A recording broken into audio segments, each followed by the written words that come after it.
What is a primary source? A primary source is something written or created during the time period being studied. It offers an inside view of the topic under study. For example, a diary entry written by Barack Obama on the day he was elected president has a very different point of view or perspective than an article written by a newspaper journalist 20 years later. Primary sources can include, but are certainly not limited to, diaries, letters, speeches, interviews, autobiographies, even artifacts like clothing or pottery.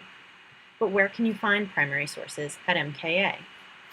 First, you'll want to go to the research databases by going to the pencil menu and clicking Research Databases next to the star. First, you'll be prompted to put in the password, research, and then you will want to click on Upper School Databases. It will not be immediately obvious where the primary sources are, as they are actually located in various places.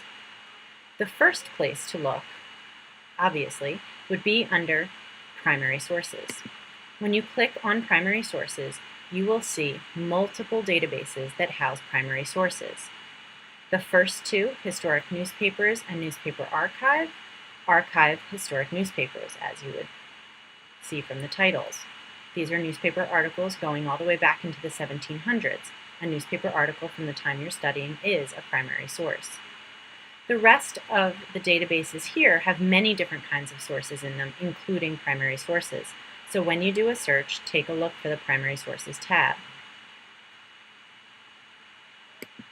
You may find primary sources in other databases, including in Specialized Reference, under Gale Virtual Reference Library that has multiple encyclopedias filled with primary sources. You may also find primary sources relevant to your subject by clicking on the subject area and finding primary sources within those databases. However, the primary sources label is the first place and best place to go. Don't forget, primary sources can be found many places other than the MKA databases. Doing a quick search on Google for what you're looking for and the word archive can often turn up a historic archive at a university or institution that has primary sources on your topic.